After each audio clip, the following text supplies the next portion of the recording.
introduce you now Stag Hill. Stag Hill is the location of what had been the Queen's Council camp, Camp Man. It opened in 1930. At that time, there were many camps that had an eternal flame. They went by different names. The Fire of Cheer. We know of one at Camp Brooklyn in Kanawaki. When they moved to TMR, Shashuga still kept the light glowing and built a pavilion. A fire would be lit on the first day of summer camp, and it would represent the joy, the cheerfulness, the friendships, that kind of bonding experience here at camp. And then on the last day of camp, it would be extinguished, and the spirit of cheerfulness would be brought back home. And then in 1936, Swanakee decided that there should be an everlasting fire here at Camp Man. They lit the first fire in 1936. It probably was on this location or somewhere close to here. There was an Indian ceremony coming across Crystal Lake. But over the course of that very summer of 1936, the director and the council executive decided to build something more substantial. This was, you know, a point of pride. They asked one of the scoutmasters, A.G. Jeffrey, was asked to design something. And he was an engineer with Bell Labs, Troop 17 in Elmhurst, Queens. And he came up with this idea. And they sent out a campaign to collect stones. And they thought if everyone contributed stones, it would symbolize this cheerfulness and this cooperation. Frank can point out a couple. I have Pennsylvania, Iowa, Vermont, Utah, New Jersey. There's even one here from Camp Siwanoy. Some foreign countries, Mexico, Chile. Have sent stones, so it's friendship from scouting all over the country and even around the world. This tower is also synonymous with the Order of the Arrow, and we're celebrating the 100th anniversary of the Order of the Arrow in New York City. And one of the projects that we'd like to do is to rehab the tower and bring it back to its original glory by adding the second tier onto the top. So that's a project that we're working on now. What happened was there was an act of vandalism. I know from my vigil ceremony in 1979, everything was here. We had the flame, we had the bust. Jack used to tell this story of how it was a bust of his brother because he was a Camp Man camper in the 30s. And that when Norman Rockwell came to TMR, he carved a bust of Jack's brother. Well, there's no known sculpture by Norman Rockwell. And Norman Rockwell never did come here.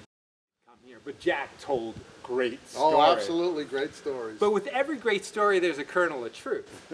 Because the original bust was very much like the bust on the cover of the Boy Scout Handbook in 1936. And that profile was done by Norman Rockwell. And so in '86, when Swanakee went to restore the bust with this current bust, for security reasons, I think they felt it would be more secure if it was mounted directly onto the base of the tower. But really, the whole point of the tower is to host an eternal flame. That's part of the reason why this whole reunion referred to as Rekindle the Flame. This is part of it. Rekindling the flame also is a metaphor for us not being able to see each other.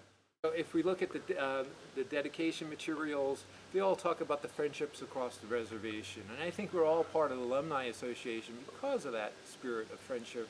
You know, folks are watching this from all over the country, and we want your spirit to be here also. That's why we want to bring the spirit flame back and add the second tier back on and get the eternal flame lit again. So. The bigger project is also landscape improvements. You know, you're looking at the tower now, but it's really a history of the whole Stag Hill. And there had been a large building called Stag Hall, and this was built in reference to that hall, that it was on center, and then as you exited the hall, it cascaded down, you had the tower, and then you walked down the path, and then you had, what's quite interesting is a bronze stag. Where did the bronze stag come from? It actually comes from something that predates FDR and TMR and goes back to George Van Allen who had this property prior to 1916. And he had this club called the Sullivan County Turtle Club, and there was a bunch of wealthy printers and lithographers, and they would come here for a week to drink, Enjoy. hunt.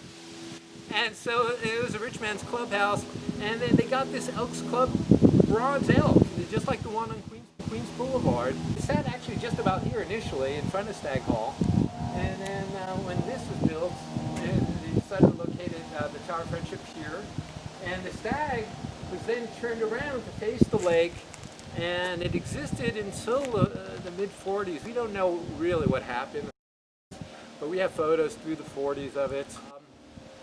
And so this landscape is a series of levels, and then if you know the site, it cascades right into Crystal Lake, and this beautiful relationship tying the lake, the landscape, the tower, and what had been Stag Hall behind us. Is that we do now have the lodge house.